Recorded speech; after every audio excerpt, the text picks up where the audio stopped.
Map and matter চ্যানেলে আপনাদেরকে আবারও স্বাগতম। আমার আগের একটি ভিডিওতে বলেছিলাম যে মধ্যপ্রাচ্যে যুদ্ধ ছড়িয়ে পড়ার কারণে বাংলাদেশের অর্থনীতি কিভাবে ক্ষতিগ্রস্ত হবে তার জন্য আমি একটি ভিডিও করব।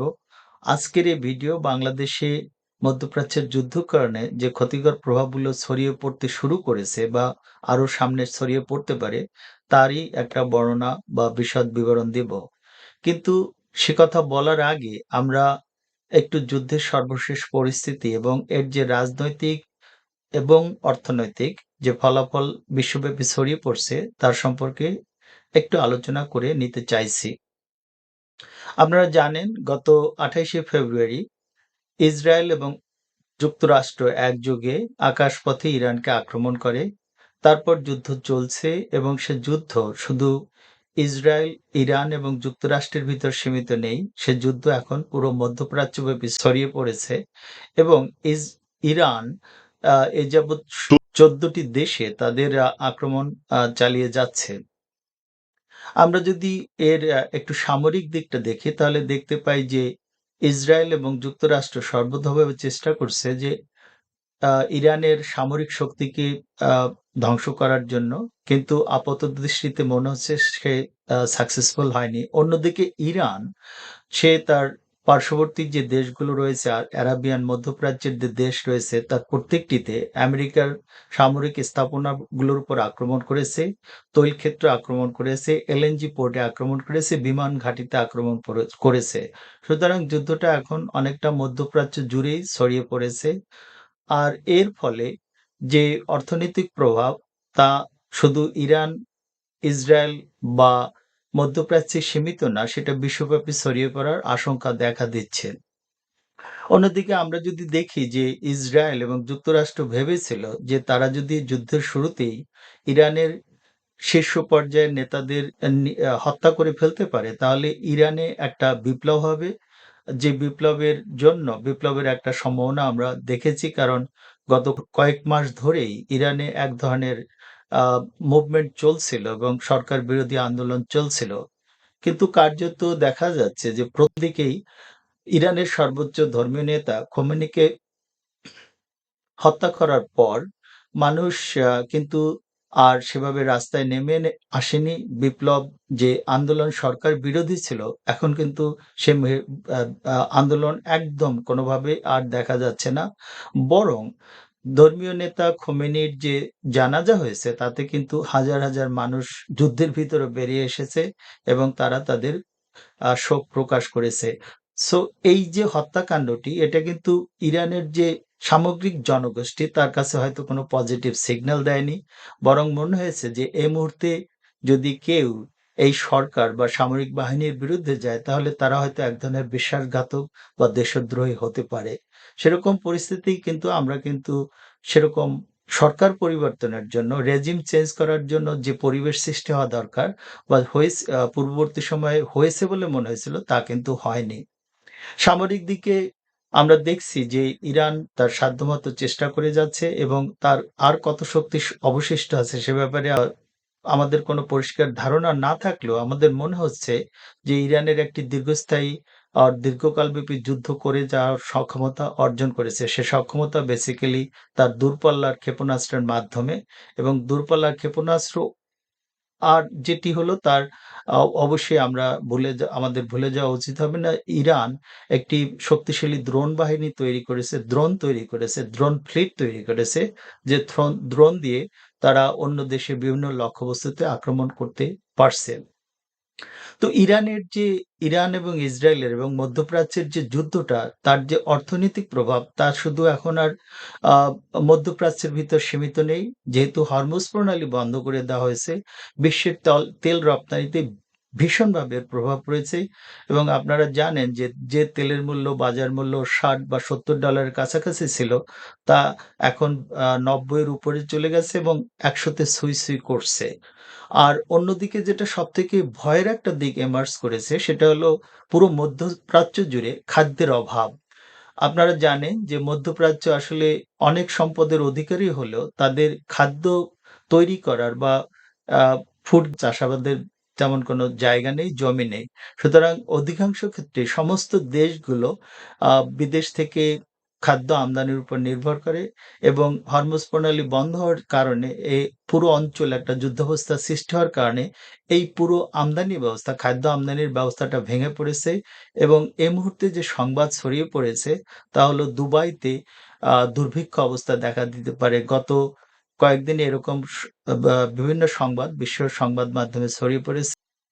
তো এই যে আ ফলাফল মিডল ইস্টের যুদ্ধের ফলাফল তা এখন বিশ্বব্যাপী ছড়িয়ে পড়ছে এবং এর ফলাফলে উপমহাদেশে আমরা কিন্তু ক্ষতিকর দিক দেখতে পাচ্ছি। আপনারা জানেন উপমহাদেশের সমস্ত দেশ বিশেষত ইন্ডিয়া, বাংলাদেশ, শ্রীলঙ্কা এবং পাকিস্তান তারা ব্যাপকভাবে অর্থনীতির জন্য তেলের জন্য তাদের এইসব মিডল ইস্টের উপর নির্ভরশীল।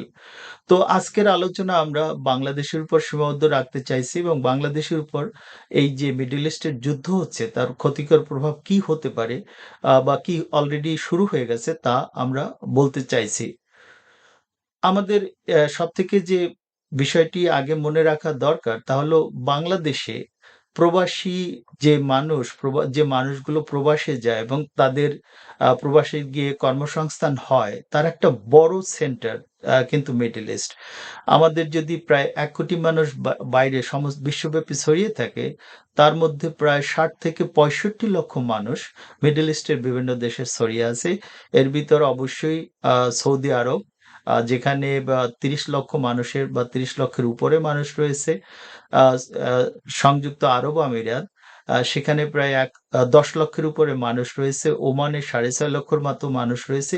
এভাবে সব মিলিয়ে আমরা যদি হিসাব দেখি তাহলে ৬০ থেকে ৬৫ লক্ষ মানুষ মিডল ইস্টে রয়েছে এবং সে সংখ্যাটা হয়তো আরো বেশিও হতে পারে। সো আমাদের যে বহির্বিশ্বে প্রবাসী বাঙালি রয়েছে, বাংলাদেশী রয়েছে তাহলে ৭০% ৬০ থেকে ৭০% মানুষ মধ্যপ্রাচ্যে বসবাস করে এবং তারা অনেকেই স্বল্প মেয়াদের চাকরি বা দীর্ঘমেয়াদের চাকরি নিয়ে বসবাস করছে। তো এই যে মানুষগুলো যাদের কর্মসংস্থান মিডল ইস্টে হচ্ছে, সেখানে একটি দীর্ঘস্থায়ী যুদ্ধ হলে এই কর্মসংস্থান কিন্তু ইমিডিয়েটলি এফেক্ট হতে যাচ্ছে এবং হতে পারে। এবং এই কর্মসংস্থানের সাথে সাথেই যে জিনিসটি প্রভাবিত হবে তা হলো আমাদের প্রবাসী আয়। আপনারা জানেন গত অর্থবছরে প্রায় বাংলাদেশে $৩২ বিলিয়ন প্রবাসী আয় এসেছে এবং তার ভিতর বলা হচ্ছে যে 60% মানে 60% এর উপরে বা তারও বেশি ইনকাম কিন্তু মিডল ইস্ট থেকে এসেছে। সো মিডল ইস্টের যে এই যে প্রবাসী আয়টা যদি কর্মসংস্থানে অসুবিধা হয় এবং যুদ্ধ দীর্ঘস্থায়ী হয়, তাহলে প্রবাসী আয়ের যে রেমিটেন্স ফ্লোটা সেটা কিন্তু আমাদের জন্য ব্যাপক আ আ কমে যেতে পারে এবং সেভাবে যদি রেমিটেন্স ঘাটতি ঘটে বা এই যে $৩২ বিলিয়ন এর যে রেমিটেন্স তার একটা বিশেষ অংশ, উল্লেখযোগ্য অংশ যদি কমে যায় তা কিন্তু আমাদের অর্থনীতিকে ভাবে ক্ষতিগ্রস্ত করতে পারে। কারণ এই যে রেমিটেন্স ৩২ বিলিয়ন রেমিটেন্স যা বলা হচ্ছে তা প্রায় বাংলাদেশের যে অর্থনৈতিক সাইজ রয়েছে তার প্রায় ৭% বা তার কাছাকাছি। সুতরাং এই আ রেমিটেন্স ফ্লোতে যদি ১-২% কমে যায় বা আরো কমে যায় সেখান থেকে ওভারঅল কমে যায় তাহলে কিন্তু সেটা আমাদের অর্থনীতিকে ওভাবে ইমপ্যাক্ট করবে। আমাদের গ্রোথ ফ্যাক্টরকে অবশ্যই ইমপ্যাক্ট করবে। তৃতীয় যে ইস্যুটা এবং এটা একটা বড় ইস্যু তা হলো আমাদের বাংলাদেশের আ এনার্জি ইম্পোর্ট। আমরা যে বাংলাদেশের যে এনার্জি ইম্পোর্টের সবথেকে বড় ক্ষেত্র হলো আ আ মধ্যপ্রাচ্য। মধ্যপ্রাচ্য থেকে বাংলাদেশের বলা হয় যে বাংলাদেশের টোটাল এনার্জি বা অয়েল ইম্পোর্ট হলো পেট্রোলিয়াম ইম্পোর্ট হলো প্রায় ৭০ লক্ষ পার ইয়ার প্রত্যেক বছরে আমদানি করে থাকে। এর এর যে কত অংশ, কত পার্সেন্ট মিডল ইস্ট থেকে আসে তার কিন্তু সঠিক কোনো তথ্য-উপাত্ত আমাদের কাছে প্রায়ই দেখা যায় না। তো অনেকে বলেন যে এটা ৭০ থেকে ৮০% কেউ বলেন ৯০% এই যে এনার্জি ইম্পোর্ট তা কিন্তু মিডল ইস্ট থেকে হয়ে থাকে। তো আর যে এলএনজি গ্যাস যেটা রয়েছে সেটাও কিন্তু একইভাবে কাতার থেকে আমদানি করা হয়।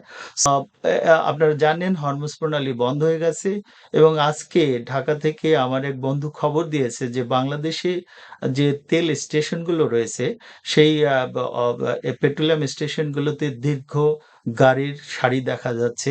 একজন বলেছেন সেটা প্রায় ১.৫ কিলোমিটার পৌঁছে গেছে। সুতরাং ইমপ্যাক্ট কিন্তু অলরেডি পড়তে শুরু করেছে। হরমুজ প্রণালী কবে খুলবে তা আমাদের জানা নেই।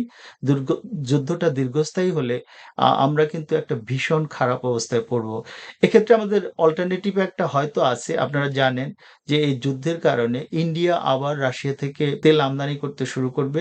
সুতরাং এই মুহূর্তে ইন্ডিয়া হয়তো আমাদের একটা অপশন হতে পারে যে ইন্ডিয়া রাশিয়া থেকে যে তেল আমদানি করে সেটা রিফাইন্ড হয়ে বাংলাদেশে একটা পোরশন কিন্তু আনার জন্য বাংলাদেশ চেষ্টা করতে পারে। সুতরাং আ আ মিডল ইস্ট বন্ধ হলে বাংলাদেশের অর্থনীতির উপর যে তেলের যে ইমপ্যাক্টটা সেটা কিন্তু ব্যাপক এবং ইমিডিয়েটলি এর ইমপ্যাক্টটা পড়বে বাংলাদেশের ইনফ্লেশনে।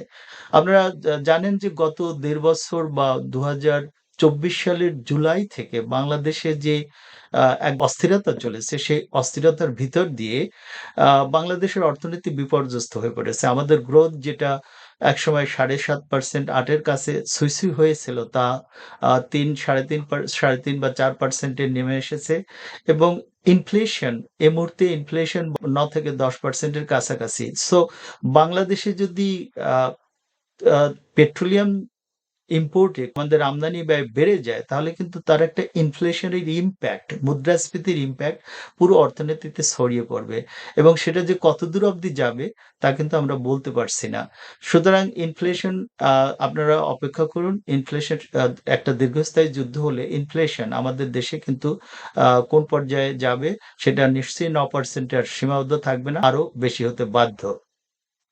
এর মাধ্যমে আরো একটা জিনিস হতে যাচ্ছে সেটা হলো বাংলাদেশের যে মিডল ইস্টের যে এক্সপোর্টটা আছে সেটা কিন্তু ক্ষতিগ্রস্ত হবে। যদিও এই এক্সপোর্টের অ্যামাউন্টটা খুব বড় নয়। কিন্তু এক্সপোর্টের আ আ অনেকগুলো দিক হলো যে মিডল ইস্টে যে আমরা ৬৫ লক্ষ বা ৭০ লক্ষ মানুষের কথা বলছি, তারা কিন্তু প্রচুর, প্রচুর বাংলাদেশের শাকসবজি, মাছ এগুলো আমদানি করত তাদের খাবারের কারণেই। সেই কারণটা সেটি হবে না। বাংলাদেশের বিমান চলাচল ফ্লাইটগুলো বন্ধ হচ্ছে, সেদিকে অসুবিধা আছে এবং আমাদের যে বস্ত্র বাণিজ্য মানে আমরা যে মিডল ইস্টে পোশাকের যে রপ্তানি ক্ষেত্র সেটাও কিন্তু ব্যাপকভাবে ক্ষতিগ্রস্ত হতে যাচ্ছে। অন্যান্য ক্ষতির সাথে এই ক্ষতিগুলো অত্যন্ত স্বাভাবিকভাবে উঠে আসছে।